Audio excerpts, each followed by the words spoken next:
Non, mais déjà, je pense qu'on est pas mal que dans mon cas. C'est-à-dire que c'est un film, on met des années à l'écrire, quelques mois à le fabriquer, et puis un jour ça sort.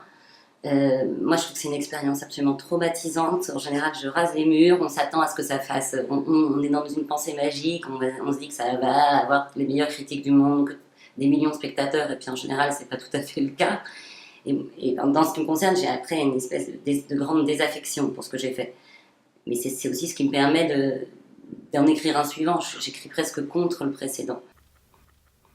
J'ai toujours voulu faire des films, enfin, depuis que je suis vraiment très très très très petite. Et je n'ai pensé qu'à ça, jusqu'à ce que je me mette à écrire un premier scénario à 18 ans. Et j'ai eu beaucoup de chance. Ce scénario est devenu un film et j'en ai écrit un deuxième et on m'a fait confiance. Et j'ai fait mon premier film sans avoir presque aucune expérience. Et depuis, j'ai pas arrêté. C'est papa. Allez, dépêche-toi. Dépêche-toi. Alors, qu'est-ce que je te fais? Des nattes, des macarons, des couettes. Et puis, tu vas bien t'amuser. C'est gai, les mariages, tu verras. Hein, d'accord? I feel so much better. Un homme avec qui on partage tout, qui vous aime tel que vous êtes. Mais on m'avait pas prévenu. J'étais pas au courant. Je pense que la jeunesse et le fait que je sois une femme et une femme jeune et assez jolie a dû m'aider. Et aussi, je suis arrivée pile à un moment où pas mal de femmes sont rentrées dans le cinéma, quoi. Ils ont ouvert grand la porte et il y a plein de femmes qui sont rentrées, dont moi. Il y a beaucoup de femmes dans la nouvelle génération, et je les suis de près, qui effectivement ont eu l'intelligence, et même l'intelligence aussi un peu stratégique, il faut savoir à un moment être stratège, d'en finir un peu avec le journal intime, disons, avec l'ouvrage de dame, avec le récit à la première personne. D'abord, en général, ça coûte pas très cher, ça nous cantonne à des budgets assez limités, à un public assez limité aussi. Et le cinéma, je veux dire, c'est les hommes qui ont inventé le western, c'est les hommes qui ont inventé le film noir, c'est les hommes qui ont inventé les films d'horreur.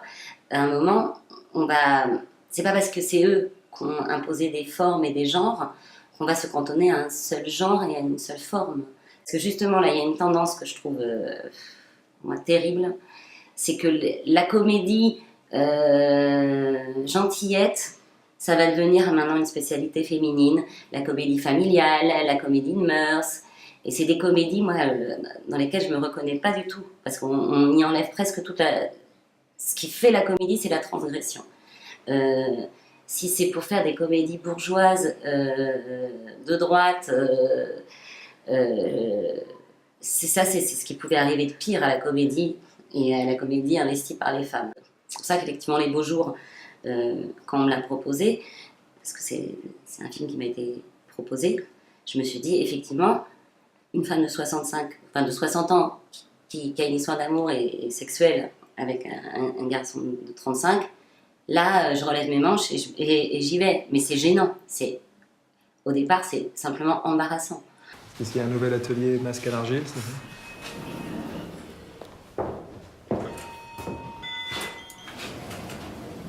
Vous auriez pu me rappeler quand même.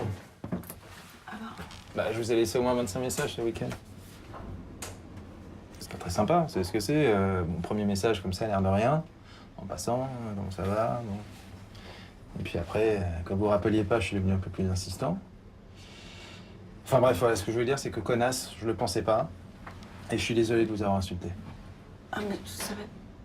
Mais vous seriez pas en train de vous foutre de moi par hasard? Je ferai jamais un cinéma d'hommes parce que ce que j'ai à raconter, c'est des histoires de femmes et à ma manière, qui est une manière féminine. Donc, moi, j'ai toujours été assez complexée par mes films. C'est peut-être presque pas les films que j'irai voir, mais c'est les seuls que je peux faire. Donc, il y a un décalage comme ça. Je pense que je me suis beaucoup sous-estimée parce que je ne suis pas exactement l'homme que je voudrais être, quoi. Autant je peux douter beaucoup de moi entre les films, Mais autant quand je me retrouve sur le film, là, je laisse les doutes à la porte et je suis, je suis en action, quoi. La seule manière dont on peut savoir qu'on a quelque chose dans le ventre, alors ça peut être écrire avec un stylo ou écrire avec sa caméra, chacun son truc, si on doit faire un documentaire, si on doit, mais c'est de passer à l'acte, de ne pas attendre, jamais attendre que quelqu'un vous dise « vas-y ». Ça n'arrive jamais.